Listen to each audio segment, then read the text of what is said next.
recognizing that our relationship with ourselves has to come first. We don't always realize we're externalizing for our needs to be met. Because frankly, if we really are in love in the relationship with ourselves, and I don't mean like selfish, but in terms of really taking care of ourselves, we don't necessarily need to lean on somebody else. We oftentimes don't really look in the mirror and have compassion for who we are in the mirror. We have compassion for other people, but we don't have compassion for ourselves. Having compassion for ourselves is almost the balm that calms us when we get upset, we get distressed, we get bent out of shape, we get whatever. It brings back to center again. Hey there, welcome back. Today, I have something very special for you. A follow-up conversation with the amazing Barry Selby, relationship expert and best-selling author. In our last interview, we talked about the challenges of dating in midlife and how to attract a partner who truly aligns with you. Well, he's back, and this time we're going deeper. In this episode, Barry and I explore a powerful truth, how learning to love yourself first can completely transform the kind of love you attract. If you're someone who's ready to break old patterns, embrace self-love, and finally experience the fulfilling relationship you deserve, then this conversation is for you. Get comfortable because you're about to learn how self-love isn't just a concept. It's the foundation for finding real, lasting love. Let's dive in. I think a lot of times, I know it took me a few years, I was trying to figure out, everybody says, love yourself, love yourself. I'm like, what does that mean? Is it like, taking care of myself, having a bubble bath, getting a massage? And, what does that mean? So Barry, what does it really mean to have self-love, to love yourself? Frankly, for me, self-love is, well, to be honest, let me say it this way. Self-love has been used a lot as a sort of panacea, like it's just like, if you love yourself, you're fine sort of thing. And it misses the mark. So for me, what self-love is really about is having a healthy relationship with yourself that makes you feel that you're a loving, kind, caring person that really has done all the work. Because the challenge a lot of people have, as I talked about last time, I think we said it last time, a lot of people look to go in a relationship basically to feel like they get love from outside.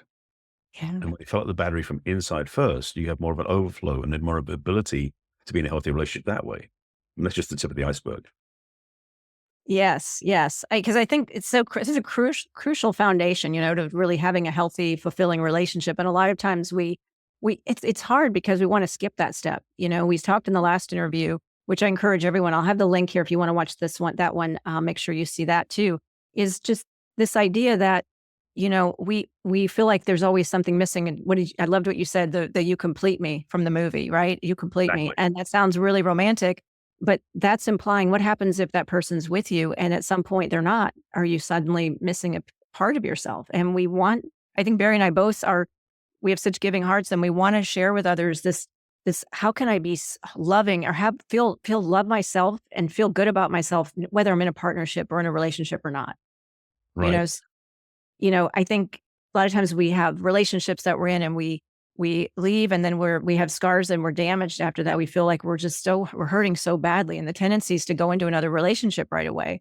And so what are the steps? What can we do once we're, to really learn to love ourselves from those? I think that's usually when we really go in. For me, it was having a really long, horrible, painful ending. And that's when I learned how to love myself, really. And it ended up being one of my best teaching moments.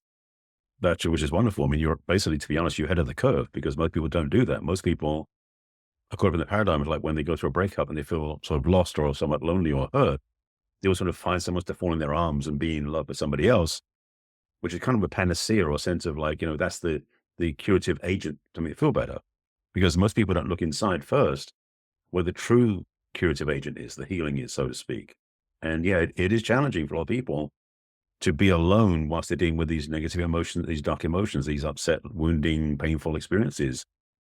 Obviously, in my work, I love people coming to sit me for help because I can be that safe space for them, but I'm not a relationship partner for them. I'm the one that can guide them back to themselves so they can then have a healthy relationship with somebody else, but they don't have to inflict on the new person their past wounds.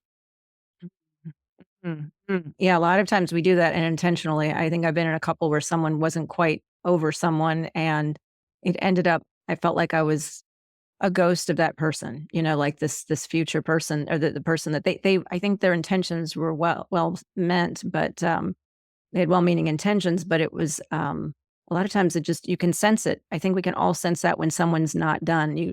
I didn't really think about this, but what are some flags or red flags, whatever you want to call them, pink flags that are that are indicators that someone's not over a partner that we can look out for if we're actually getting into one, just so we can be clear. I know this is off what we're going today, but I'm curious think that would be helpful.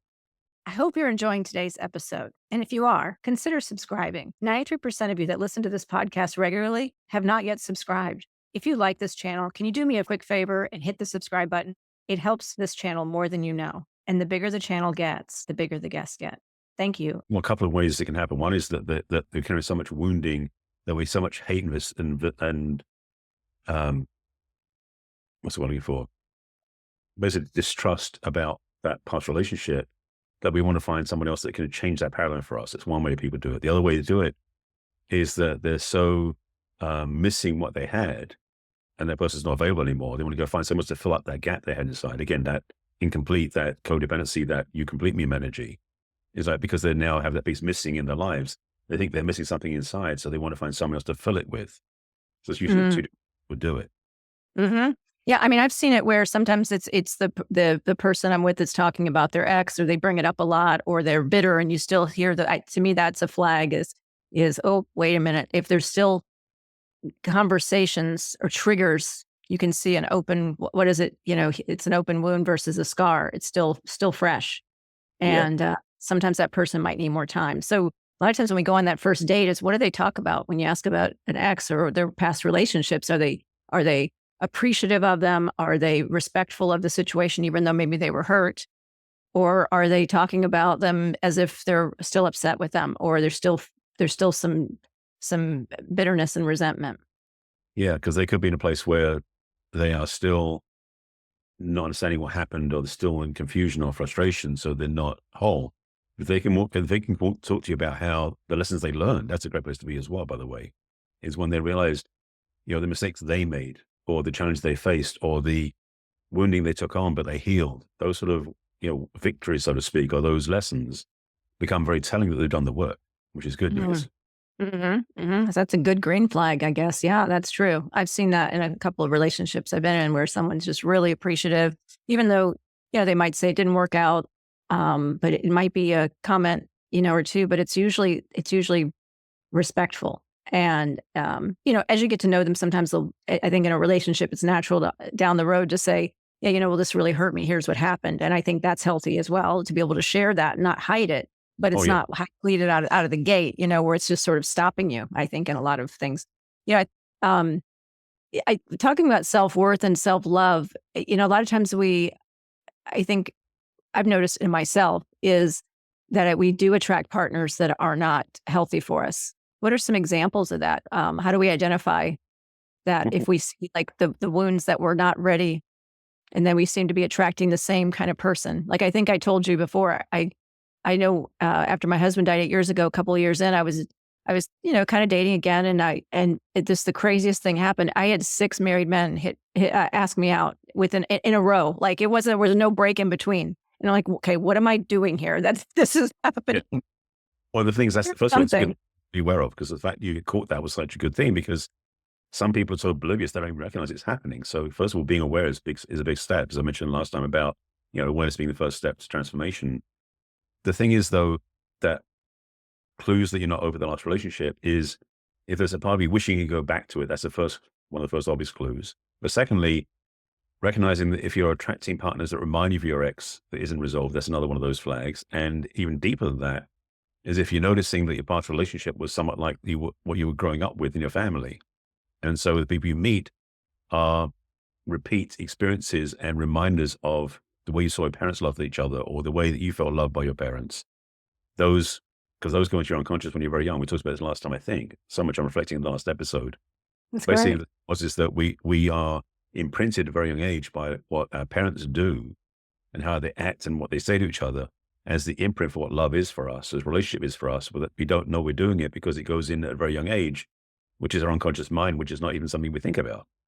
And as an adult, we're dating and we meet somebody who is very attracted to us, but then we don't necessarily recognize, hang on a second, that's what my dad did, or that's what my mother did, or that's the way they worked. And so part of it, and for most of us, to be transparent, didn't have healthy parent relationships. I mean, some of us did. I mean, mine was fairly good, although it had its own issues. So most of us have things we'd like to change, but if we don't consciously look at those things that happened, we will tend to keep repeating them as an adult. So one of those traps you fall into is mirroring or matching the relationship patterns that our parents had. So that's one of the keys. Yeah, yeah. I think and there are some people out there who can say, "No, I had a really good, childhood. My parents are great," so that may not apply in this case. Um, However, I think like you said, a lot of us do have that, and we see because, and the reason why we do it, I think, is because it's familiar, right? It's familiar to us, and it feels comforting to be in a relationship that's like what we grew up with, even though it may not have been healthy. It is partly that, but also it's almost built into our DNA. It's almost that visceral that we don't actually sort of think, oh, that's going to be nice. It's more about we just instinctively know that's going to be familiar. And that's what draws Mm. us in.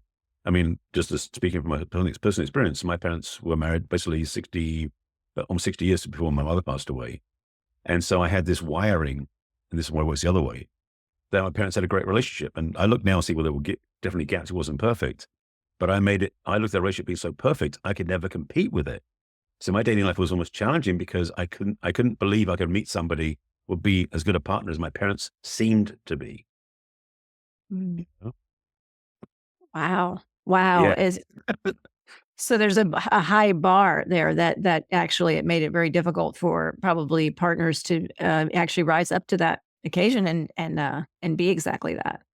Just Oof. to make it more challenging, I didn't even know what that bar was. I just knew there was something special that I couldn't even figure out it was at that age when I was younger, that I couldn't find someone. I wouldn't know what to look for because I didn't see my parents' logic. I didn't understand how they did it. Frankly, what it was, my parents got married back in the early 50s.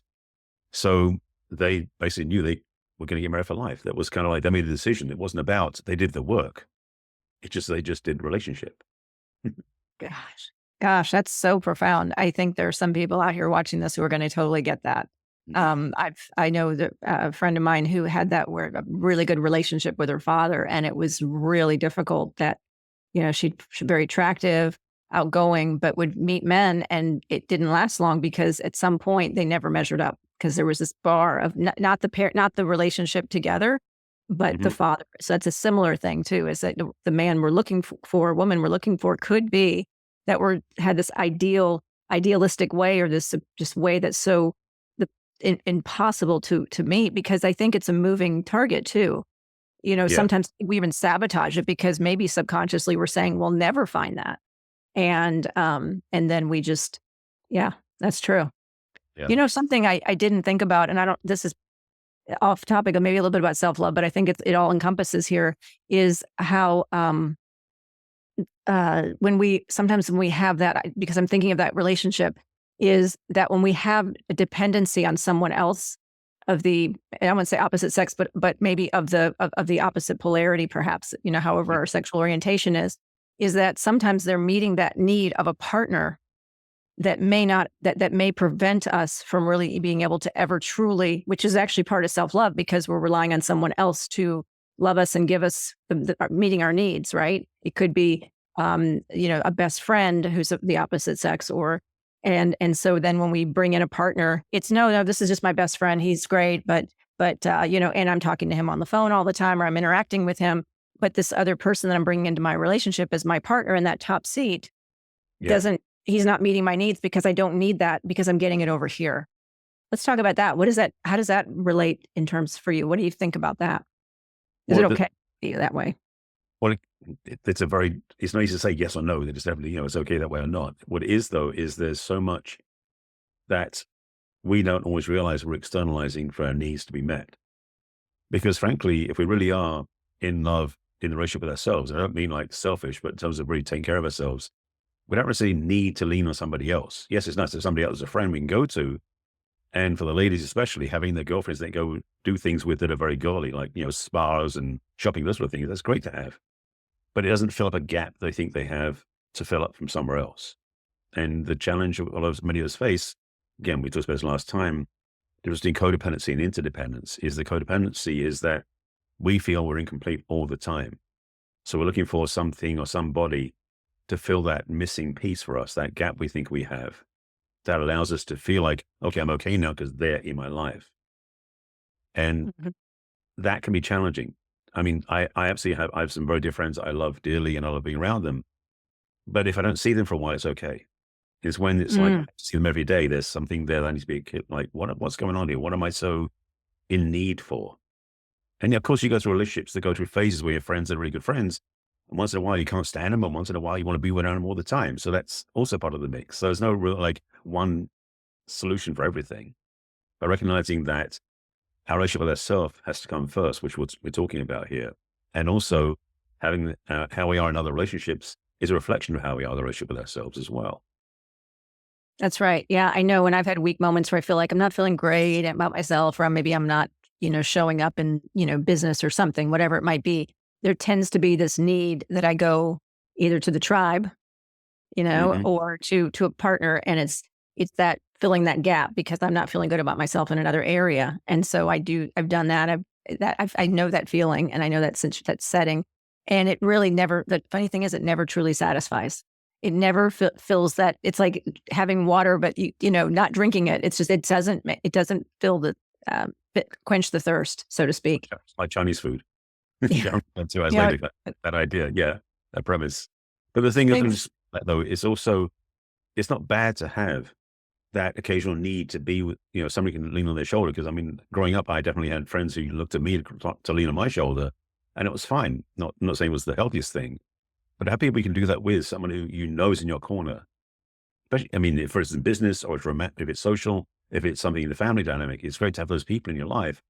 But when it becomes fixated, where you must have that all the time, that's where it gets out of, healthy to unhealthy. Mm, I love that. And I was thinking about, I want to go back to this, about, self-love, being independent. So we get to a point sometimes, especially for me personally with the pandemic and then post-pandemic, is how much more time I spend with myself than I ever did before. Hmm. And I've gotten to be very much more independent in some ways.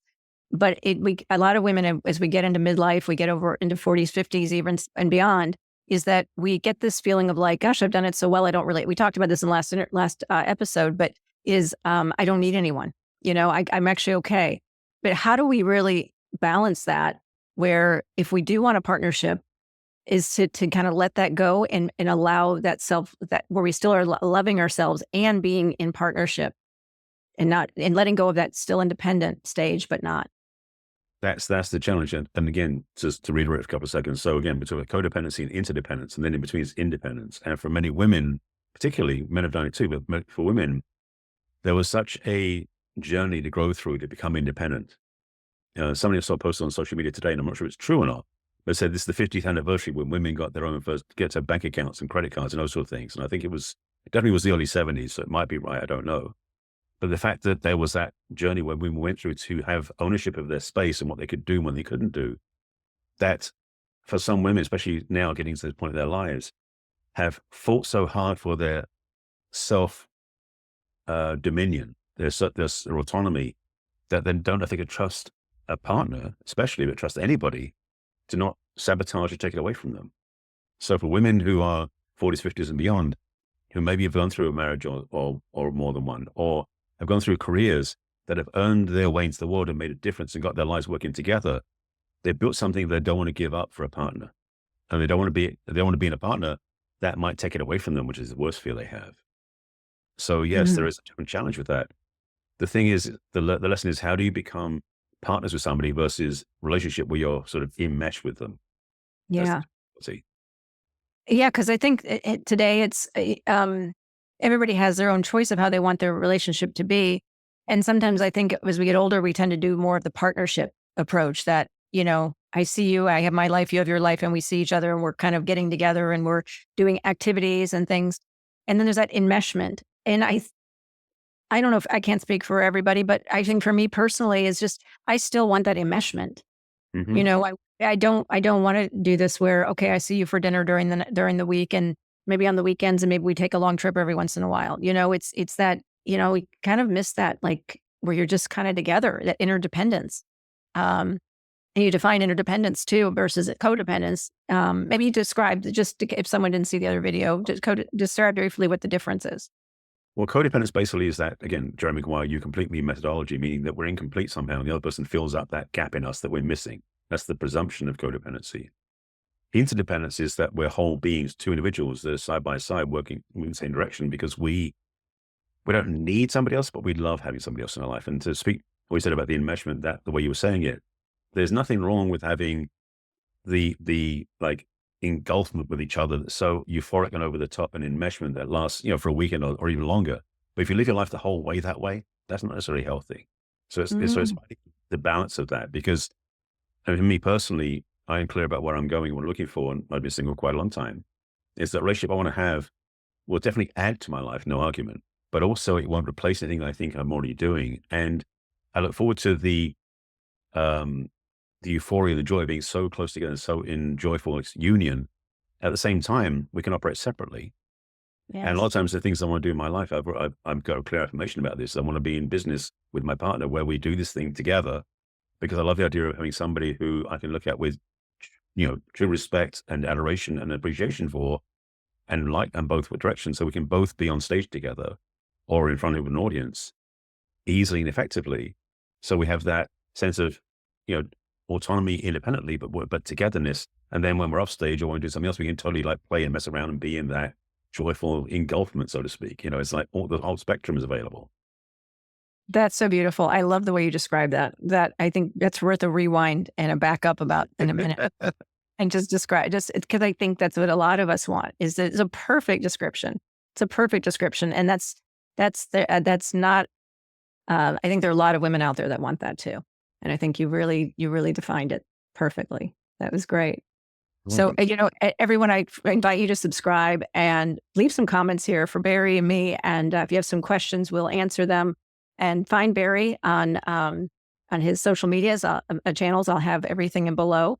And also, you have a quiz, and you actually have a QR code there too, and things that you offer. Do you want to talk about that? What you offer?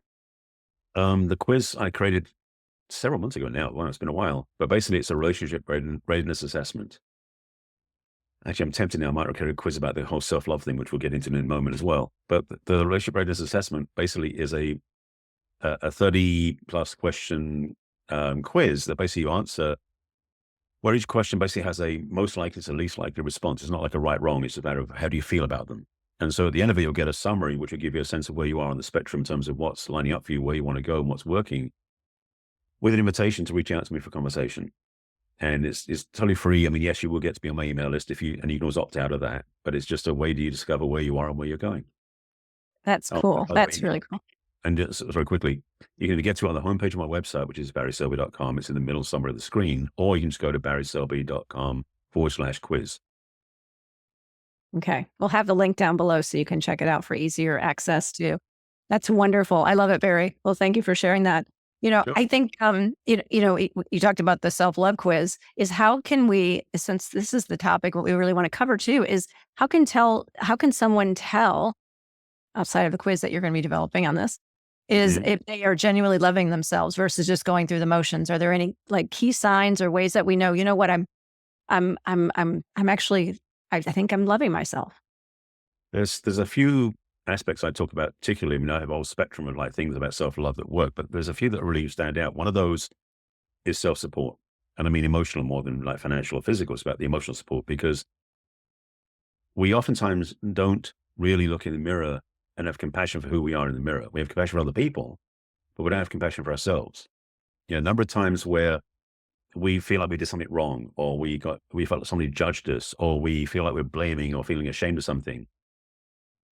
How often do we spend time to just put a hand over our heart and go, you know what, I'm okay. I did all right. I didn't do it perfectly, but I did all right. That sort of level. That's part of what self-love is. It's having the compassion, having the care for ourselves that allows us to basically get through life. Because oftentimes we go through life and we're carrying, for months without even realizing it, judgments that we berated ourselves with for something we did wrong, whether it was cutting someone up on the freeway or messing up a business deal. I mean, everything in between, because frankly, there's no difference in energetic, because the judgment's a judgment. Doesn't matter how big the screw up is.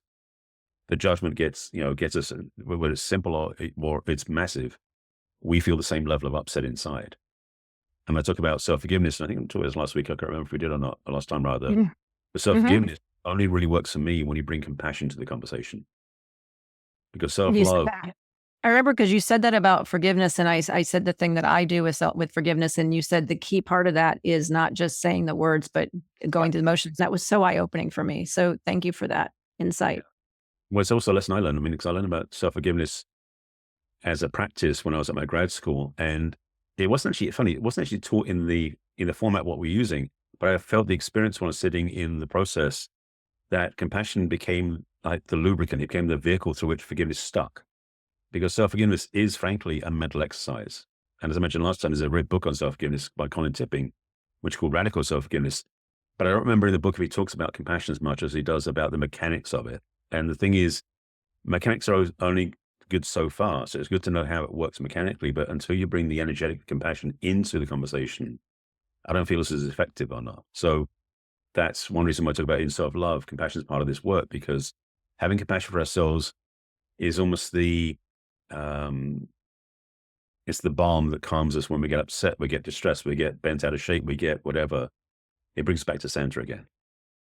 And I love that because, I thought about the process that I used and how I said the thing about the first few days. And it's like, I'm just bitter and angry and some praying and asking for, well, blessings and everything for the person that I needed to forgive. But I realized I was using it in prayer, in a prayerful way. Right. And so that is kind of it helped open my heart because it for people who are maybe not spiritual or don't subscribe to that type of practice.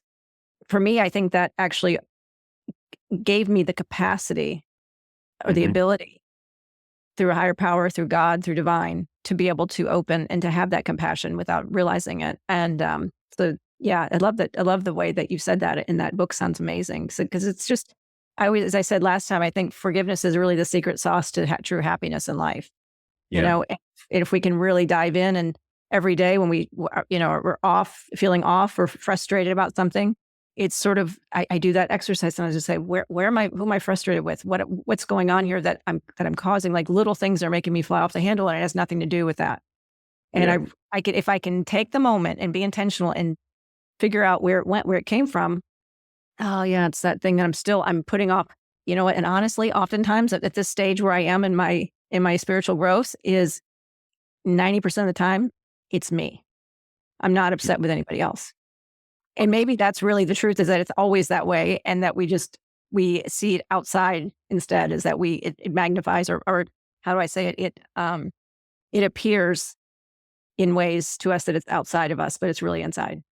Well, the thing with that is so true. Forgiveness is really an inside job. And I mean, that's why I think Colin Tipping wrote his second book, because the first book was Radical Forgiveness. The second was Radical Self-Forgiveness. And my work's always been about self-forgiveness because the reality is, and I mentioned last time, it's about how, people think, well, leave it to God. God does the forgiveness. Like, and I say, God doesn't forgive. And people look at me and go, what do you mean God doesn't forgive? It's like, because God doesn't judge. We judge, therefore we need to forgive because forgiveness is the cure or the solvent to dissolve judgment. And so because we carry judgment inside ourselves, it doesn't matter what anybody else did to us. The whole thing was the quote about resentment about, taking poison is better than the other person to die. We are the one that's in upset and in toxicity because we're judging what happened. The other person is oblivious to it. So there's no point forgiving them.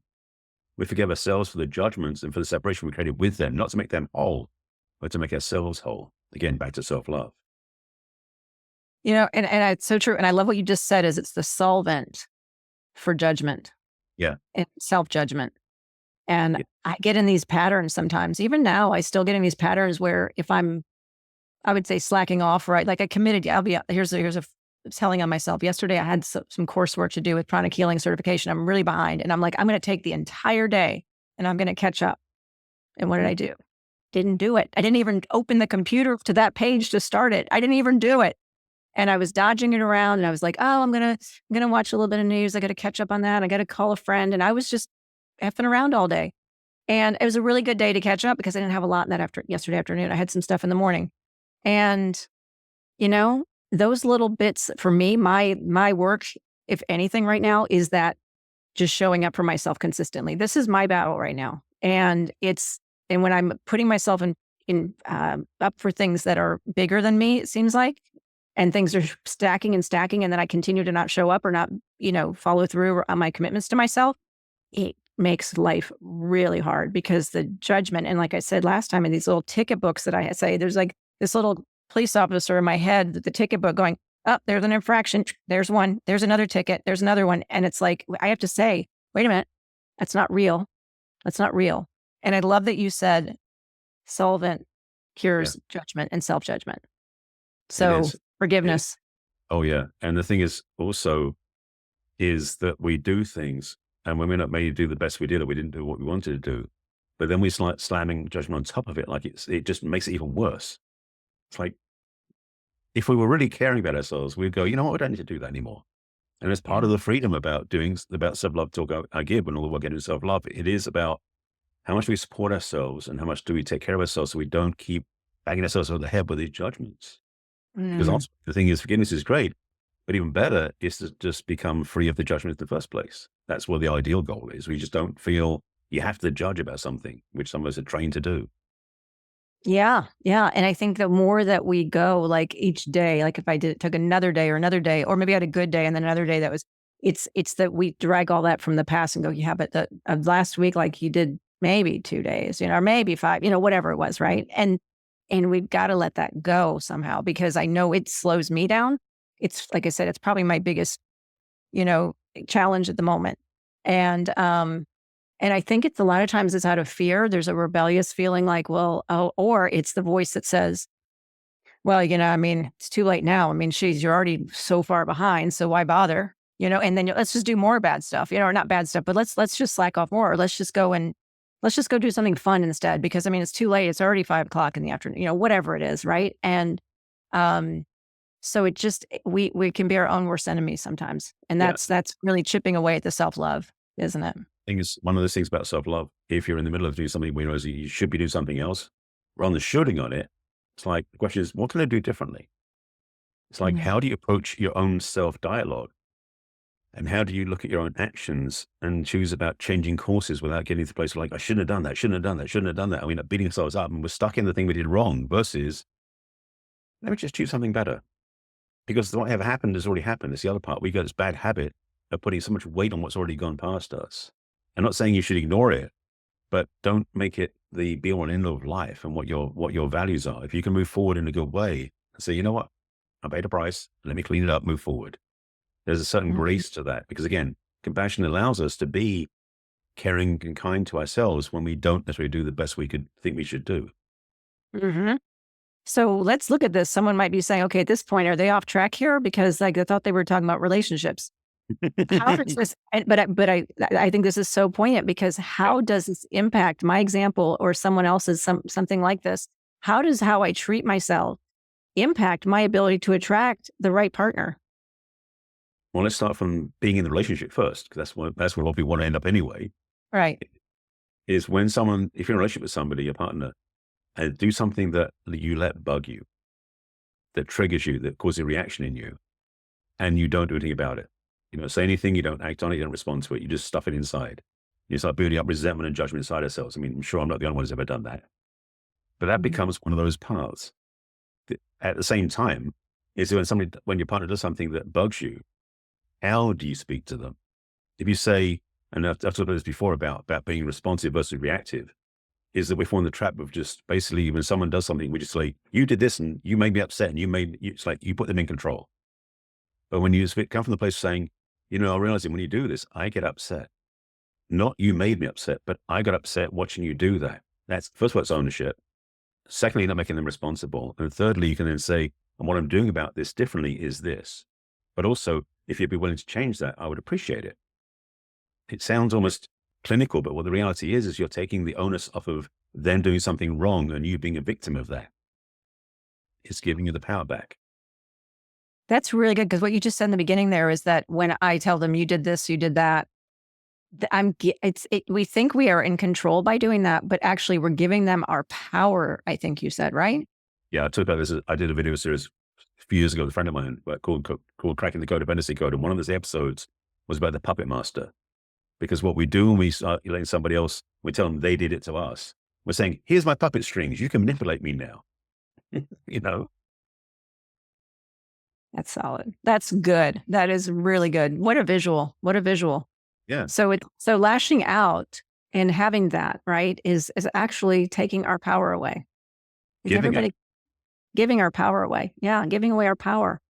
Because it So feels it's good in the moment, right? Doesn't it feel good when you just for a second, just when you lash out at somebody, just, and you yeah. go, "Damn it, Barry, you keep doing that. It's in it's wrong. You're just like, you should be fixing this." And then and it's like, we feel like, okay, we release everything we were feeling. Do we feel better? And the answer is no. We just gave you No, control. because you're still carrying around that negative, that shitty thinking, so to speak, inside.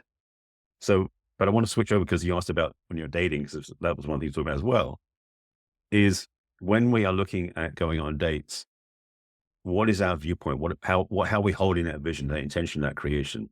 Is it something where we're going, it better not be like the last one, which is a lot of us do that because we so clearly haven't done our work on the past one, which is which we talked about before as well. But also, Oh, that's good. That's good. Okay, wait, hold on. That's a okay, really good indicator there, because the question I asked a few minutes ago when we were talking about how do you know you're ready, or that you're still not healed and self-love, is those key phrases. I hope it's not like the last one. right. Would be a flag, like not ready Yes. or still okay. That, Keep going. That I was know we good. keep I looping had to around, but point it's that great. out. Yeah, I had to yeah. point that out. And beyond that, though, also is the recognition is that we know what we want. Because one of the gifts of being in relationships don't work is you get clear about what isn't on your list. So red flags, or you don't want this. But before you go forward, I mean, it's funny that it's about the forgiveness stuff in my book, and so this is in my book as well about the red flag, green flag stuff. Is that you take what didn't work and you figure out what it is you want instead of it before you meet somebody. Because what you're recognizing is when you meet somebody, you want to see, do they match what you're looking for? Not they don't do what you don't want, you know? So you want to, because basically you want to be affirmative, you want to be proactive, you want to be positive of where you're going. And if your list is of, I don't want them to cheat on me, or I don't want them to do this, it's like, well, I want somebody who's monogamous. I want somebody who's loyal to me. I want someone who respects me as I am. That's a whole different energetic and a whole different information than being in the place of like, I don't want to do what they did last time. So it shifts your focus and your energy to where you want to go. And the key thing is that all those things you have on the list of green flags, so to speak, or things you want to have, are not things that your life depends upon. And that's the Oh, trap, because the codependent piece is, they're going to save me somehow, or I'm going to save them, or some sort of wiring that way. That's where it's like life dependent. It's like, no. Yeah, in relationship, you want to definitely have respect for each other. And yes, if you're in a deeply committed relationship, you want to take care of them so they don't, put themselves in risk of being hurt or injured. But the simplicity of how we do this is, do we look for this from a place of, I want this person to bring their gifts to my life that adds to what I already have. okay. I love that. Green flags shouldn't be things that your life depends on. Yeah. Okay, so give us an example what that looks like. What would be one of those that our life would depend on it? If The I had simplest a way list of I putting it, was making, I list and it had what would it be one that my life would depend on? well, basically, if you want to sit in a place where you're not even going to do your life until they show up, that's a pretty life dependent thing. Oh, okay. That's one of those. Another one can be simply as that you're not willing to do certain things in your life until they show up. If your Ooh, life, ouch. Ouch. so that landing for you, because I Yeah. think because your life should be going on anyway. Ideally, you don't. Yes, some things you cannot do without a partner because that's the way physics works in physical space. But the truth is, your life doesn't have to stop until that person shows up. So Mhm. living your life, because the other thing is when you're living your life, you tend to be more happy and more joyful, which makes you more attractive. So it's a good thing to do anyway. So when you meet somebody, you look joyful and attractive. Yeah. You know, Right, like, I'll start exercising as soon as I meet the guy who's really fit, and then we can do a exercise practice together. That's a pretty easy one, I think, to figure out, but the one that really hit me there when you said life should be going on in spite of someone showing up, and I can't do X in my life until they show up. hmm There are a lot of women in my matchmaking service and other friends that I've had over the years, people I've coached in this space um, a lot of women, I think myself included at some point too, is this I can't really get serious about where I want to live until I meet that person. So that's why I'm renting right now, or that's why I live where I do, or that's why I don't buy this yet. Because what if I meet somebody and suddenly they have a really great place, or they already have a sofa? I don't want to buy a sofa. What if they have, you know what I mean? Like all these things that we put on hold, thinking that I know these are superficial things, but it's the mindset that yes. we're not complete and we're in a holding pattern. Right. waiting for that person to show up. So then life will start as soon as that person shows up, even though a lot of times we think we are not doing that. Like, oh no, I go out with my friends, I have my life, I do my thing, I travel by myself, I do all my stuff, but I'm not buying a sofa until I meet the guy. Cause what if he already has, I'm just making a sofa up as an Right. example, but like something like that, right? Yep. So I think that's a real check that we can look at ourselves and say, am I truly living my life? Is it going on and occurring completely 100% or pretty close to it, in spite of someone showing up? Yeah. And the thing about that so key is that, as I said earlier, it's like when you're out doing what you're doing, you're living your life the way you want to, you actually, you present more fully, more wholly, and more fulfilled, which makes you more attractive. So it's not a bad thing. It's a good thing to do that. And back to the self-love piece for a second, one of the biggest pieces is that we can give to ourselves so much we don't need a partner for. Yes, certain things definitely benefit from another person physically, of course. But there's things emotionally we give ourselves that maybe we think another partner has to be the one to do it for us and we don't have to wait for them. Yes, it's nice to have them do it. But when they're not there, why not do it for ourselves? Be kind, be compassionate, hold ourselves to a higher standard. Yes, go work out when you don't have a partner, sort of thing. All those different things we can do for ourselves, we don't require a partner for. Those are Yeah. self-love activities and self-love focus. Yeah. And, it's something a more superficial again is even buying yourself flowers, or just, I love flowers. My house, I always buy myself flowers. And it's not like I'm waiting for some guy to send me flowers. It's like I buy them because I like them or whatever, lingerie, whatever it could be, anything like that, and it's like you said, it's going on with our lives. Now, the other side of that is get, this goes back to kind of the beginning of some of the questions is getting so settled that then if we're so set in our ways that when someone comes along and maybe I'm going to use the stupid example I just made a minute ago, but the sofa, they already have a sofa and I have one already because I didn't wait and I bought the sofa okay, let's not use that because that doesn't really work. But I'm so set in where I bought my dream house and I have my friends and I have my full life and I'm traveling and I have my life planned out for the next year or two. And then this great guy shows up and he lives somewhere else and it can't work and it can't be flexible. How do we deal with that? What's self-love there? What self-love Just is, first of all, got it. can you be flexible? First of all, because you said that Yeah. already, you said, because the thing is, Uh-huh. we make assumptions say, well, this is the way it is and I can't change it. Are you sure about that? Because the thing is, if it is someone who you feel like is absolutely amazing, you can figure out, because you're not going to be busy every single weekend with your friends, for example. I'm not saying that, 1 weekend spare, but the idea being is there's room to accommodate and negotiate and make things work. So you have the life you already have and this person in your life in another way that then eventually maybe they'll merge, maybe they won't, but you'll at least be able to sustain both. We have this tendency to think there's no room for anything else because like we're going to commit to one thing or the other, not both. It's like, why not both? Yes. That's a perfect answer. I have a friend who's recently engaged and in our age range. And uh, a few years ago, she's been single for several years. And she met this guy a couple of years ago. And before that, she was always saying, I I don't know if I could actually I'm so settled. I love my life and I don't know if I'd really want to be with someone all the time, like maybe to see them, like maybe if they live somewhere else and we could see each other and then spend a few months at a time together or a few weeks or whatever, but I don't know if I can do that. I got my whole life. I have my girls and I love going out and I love doing this. And then she met the guy. And let me tell you, her life is completely different today. She still sees her friends, she still sees her family, but she is enmeshed in a good way. Yep. And it's beautiful to see. And it's a complete 180. Right. And I just love seeing that. So it's a great example for us is that, yes, when the right one comes along, that we are able to be flexible and we are Yep. able to see different things. And sometimes I can speak for myself and things is that by being flexible, we might find things about ourselves that we were so set in our ways on something that we go, I actually like this better. I like this idea better than I ever would have thought that it could be. And I would have crafted it on my own. So being You know what? flexible, open-minded to trying something new is really good. Absolutely. No, it's funny because you said it's right. You can't become, there's one word of caution is if you meet somebody and they want you to drop everything you're already doing for them, that's another red flag. Because that's something where somebody is so clear they want to possess you completely and take away from everything, which is a tendency of some psychological dysfunction, which we'll talk about another time. But the truth is that it's someone who basically comes into your life who wants to see you, but also loves what you're already doing and is okay to honor what you're already choosing.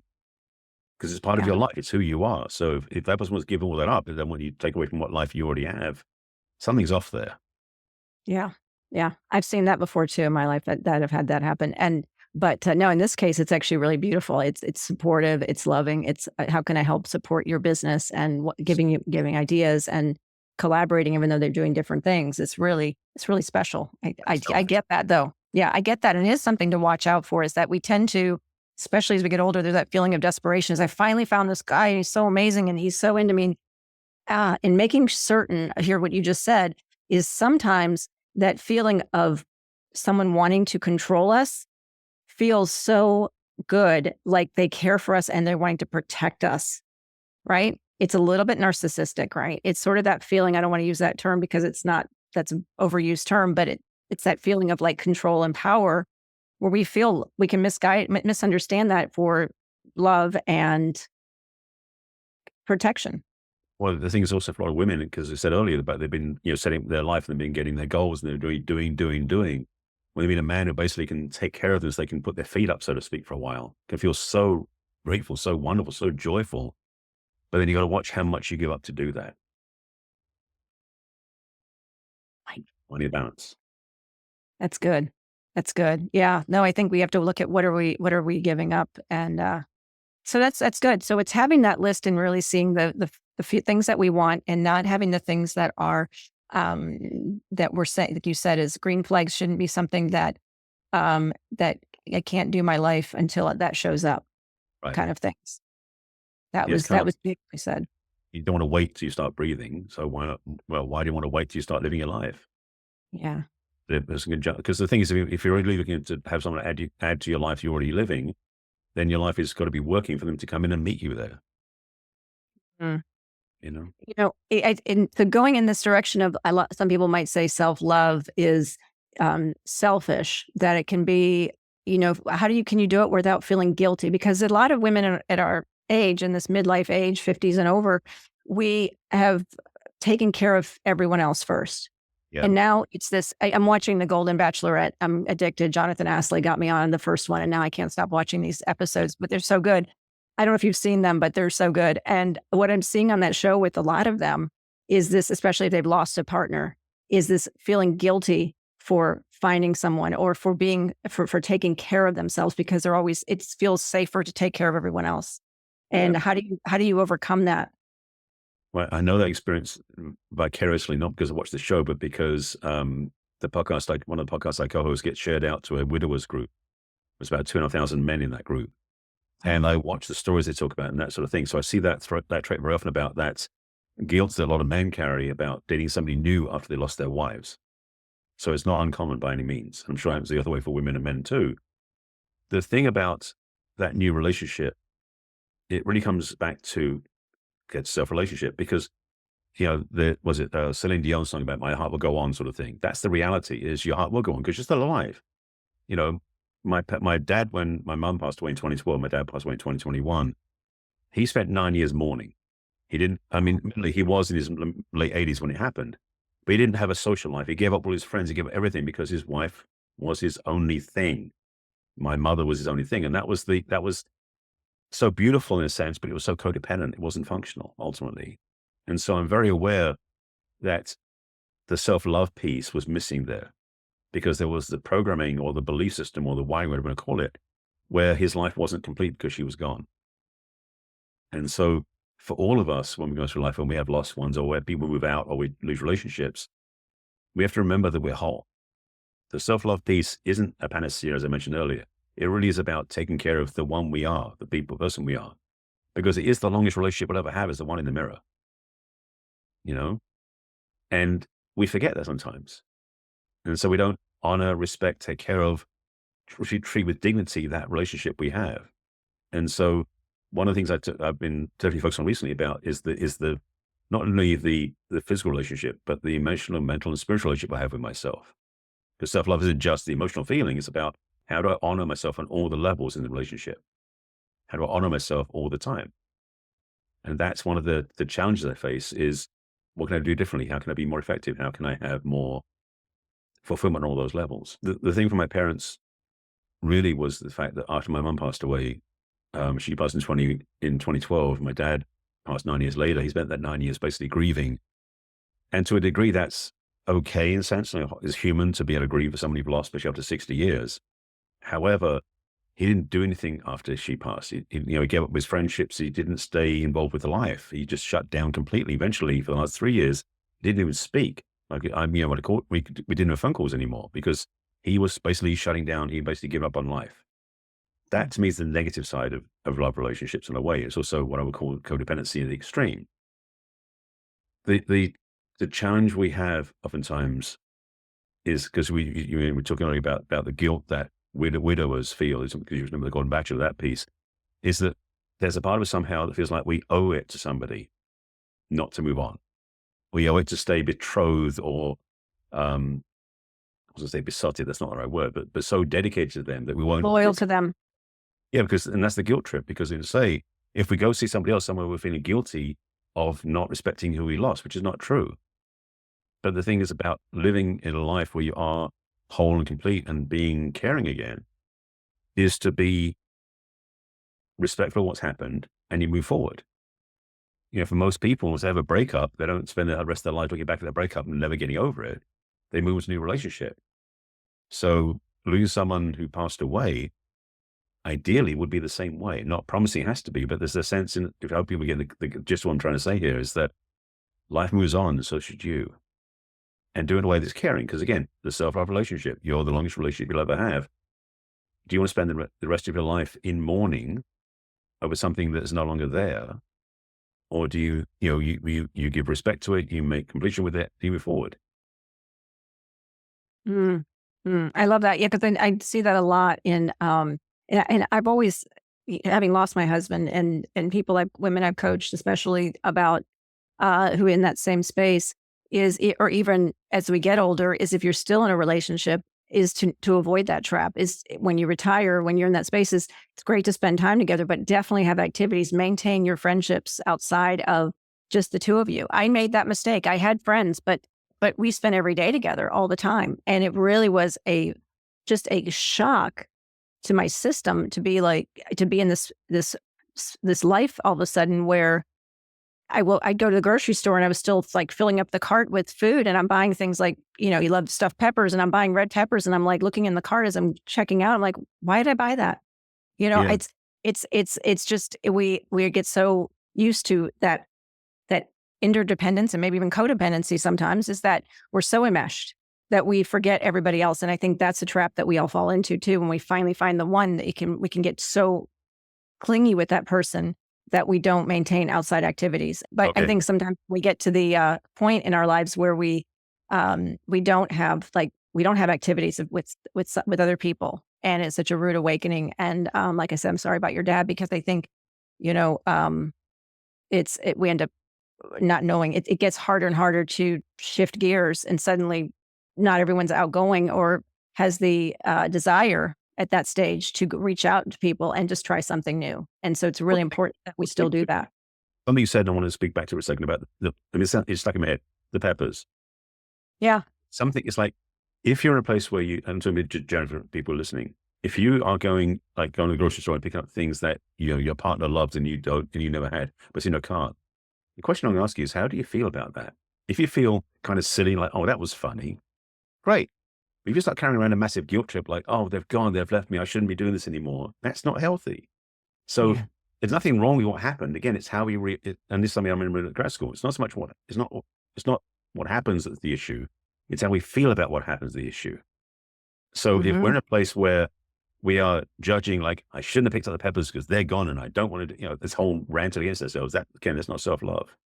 Yeah. Because self-love involves compassion. It allows care. It allows being kind, because, things happen, life happens. And if we can be gentle with ourselves when we, quote, make a mistake, then we are doing better than we would otherwise be doing. And so even that So simple gesture, when you pick up something because the default memory picked up rather than you consciously thinking what you're doing. I've done it before, but I remember driving one place and I almost drove up autopilot to my ex-girlfriend's place. I burst out laughing because I knew at that time what I was doing. It's like, that's ridiculous, because it's like, that's over, that's complete. But there was that tinge for a moment of like familiarity, and again, the unconscious behavior, the default behavior I was in. And so when I got to the place of just recognizing it was just like, that was silly, move on. yeah. Yeah, yeah. I know. It's funny. You know how couples sometimes say, you hear these on TV shows sometimes too. It's sort of this is their territory. They got this bar and I got this one. You know, like the places we used to hang out. So this is off limits. I given them they Yeah. they have this space and they get this part of town. I get this part of town or something like that. And even having this you travel at places you've traveled together before. It's that, oh, I can't ever go back there again now because there's there's too many memories. I know Mm. I had that initially with Ed, and it was so ironic when he died because I was in Tony Robbins Platinum Partners, and all these trips we were doing, it seemed like every single trip that we went and the locations were places that we'd been. And I'm Right. like, of all places, like, why do I have to go here? Why am I going to Jackson Hole? Why am I going here? Why the San Diego? Why all these over and over and over again? I'm like, it just wasn't just once. And then a trip to Greece, and I'm like, geez. And it was so raw, it was so new, it was still so fresh that it was really hard. Yeah. And now, after doing so much work and healing and just, you know, forgiving myself, allowing myself self-love and being able to just embrace those experiences and those memories. And I'll tell you what really did it for me was a lot of meditation, and seeing it and allowing myself to feel that grief, allowing myself to feel, because I was at a space or at a place where, I couldn't even think about it. Like, it was as if it never happened in the beginning. It was like I wiped it off the map. Those 14 years didn't even exist. It was like, okay, move on next. And I just blocked that out. And I went on a 10-day Vipassana silent meditation retreat. And I was sitting there and my whole life was flashing before my eyes as I'm sitting in this place, just miserable, suffering. And I realized, and I got such an epiphany that every memory I had of a place, a special moment we had, where it was a good memory, a good experience, was painful. Mm. It didn't feel good. It didn't feel, "Oh my gosh, that was so beautiful that day when we spent in Santorini. Wasn't that wonderful? Gosh." It was painful and I couldn't think about it. And so that was, I think I'm sharing that story just to show the distinction or the contrast, because now I could go to Santorini and say, "Wow, this is such a beautiful moment. I remember the time we went here. I remember the donkey and I wouldn't ride the donkey," and I could laugh about it. Right. Versus it was so painful I couldn't even touch it, like a hot stove, I didn't even wanna get near it. Um, Yeah. that's, I think, how we know we've healed and we really are implementing self-love, is to just going through this difficult process sometimes. But the key is to ultimately be able to open our hearts, and the key to it is always an inside job, isn't it? It's always an inside job of loving ourselves first, so then we're able to open our heart up to others, and, skipping that step is a sure, way to disaster or failure or a very painful experience ultimately. Absolutely. And just want to speak just into grief for a second because I went into Yeah. this. I spent a bunch of years being a grief counselor in my spiritual work. And the thing about grief I learned very powerfully is that grief is something that does its own thing. It's not something you can schedule or plan or structure. So if you're going through the loss of some, especially loss of a relationship or loss of life of a partner, the temptation to pigeonhole or to to put it away somewhere and hide it is only going to postpone it. Doesn't change. Doesn't stop it. Grief has to come through. It's part of the process of our body and our emotions transforming into the new place to be. And there's the Grief Recovery Handbook by Cherry and I'm trying to remember the name of the authors. There's a great book out there called Grief Recovery Handbook. There's also a book by Andra Levine, which is on dying. There's a good books on grief. But the key teaching is that grief has its own flow. And there are basically five-ish, maybe seven, depending on the arguments, stages of grief, but they're not in sequence, they don't have a duration, and they're not in order. So if you feel grief, it's like you may feel, stage one of grief, and then stage seven, and then stage three, and then and one may take a week, one may take a month, may take a day. It's all unpredictable. The main thing is don't try to shut it down. If you want to heal from grief, let grief be your companion for a journey it needs to be with. And then you can be free again. And ultimately, the thing about grief, and I know it's my own experience, is I have flashes of grief that show up years later, not necessarily negative. They're more just melancholy or just that, oh, I remember now. Like you were saying Mm, with schizophrenia, it's like having that understanding that you can go to those places, still have the memory of what you've lost, but also have the memory of what you had when you were there. And that's where yeah, the real peace happens. We have yeah. completion. I love that. I heard recently this phrase. I love it. It's the most painful state of being is remembering the future. Mm.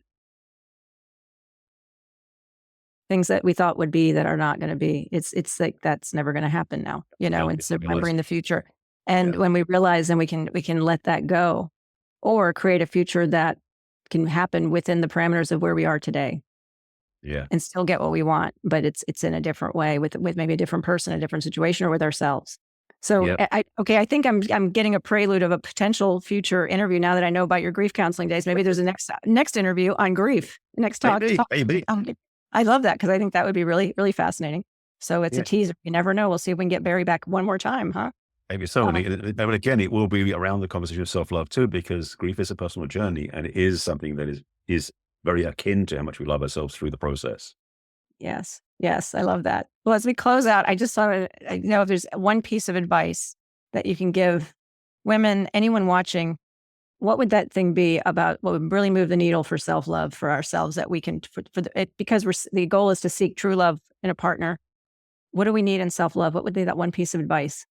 Well, I think the overarching theme I've mentioned in the conversation we had through this session is that the relationship we have with ourselves is the longest one we have. So why not invest in it with love and compassion and caring with ourselves? Because first of all, that's worth doing and we deserve it for ourselves, first of all. But secondly, one of the side effects of being in a good relationship with ourselves is we become more attractive, as I mentioned earlier. So if you want to have a healthy relationship, you want to start dating and you want to also have your standards high enough to choose better partners, another piece of it too, have a healthy, fulfilling relationship with yourself. So meet somebody else, you can say they fit into that or they don't. And you have this discernment almost like a radar that will guide you in your dating process. So love yourself first, be kind and caring to yourself, and really make your relationship with yourself whole so that when you meet somebody else, you'll know if they fit or not.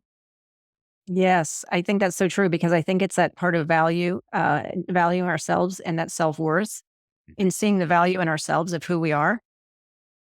Through self-love is the key. That's the way we find it. It's not through, oh, I managed to attract this guy. How cool how great am I? I'm so valuable. Or that I've accomplished something in my life. An external force is causing me to feel good about myself. It's really, no matter what happens, is do I truly love myself? Whether I slacked off yesterday and didn't do my coursework, or, or anyway, these kinds of things is how do I, if I'm in that space, then my standards are higher and I can discern.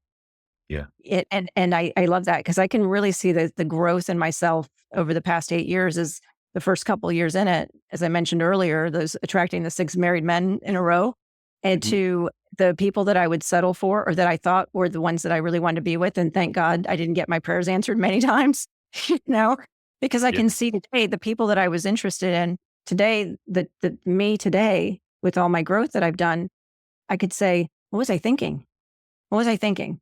And so that's an indicator, not that I'm judging or saying that they're not good people. It's just my standards have raised and I've seen my value, my worth, and I'm wanting more. And the men that I attract now are deeper. They're just more at that space of being ready. And I see that. I can tell. And it's really fascinating. And I think, so I encourage everyone who's watching to really think about that and how important self love is. And it's a really an inside job. Absolutely. I Yeah. think. Yeah. Well, Barry, thank you for this. And thanks for putting up with the power outage. And we're managing anyway. And that's why I'm sitting in the dark with the light on, which is plugged into my computer, which the battery will be going down. But that's perfect timing. And stay tuned, everyone, for the next episode with Barry on grief. I think we're going to do another one. So that was fantastic. Well, yeah. Thank you for today. And thank you everyone for watching. Please do like, share, and subscribe. It really helps the channel so much. And I love supporting each and every one of you who watches and bringing you even more amazing guests like Barry to for you to see and to share with you, because that's my whole thing about connecting people is when I meet someone amazing, I just want to share them with the world. And that's why I'm here. So you're one of those amazing people, Barry, and I value your friendship so much. Thank you so much. And I appreciate the chance to share and support and serve the audience too. So thank you for this gift. Thank you, Barry. All right, everyone, take care and stay connected.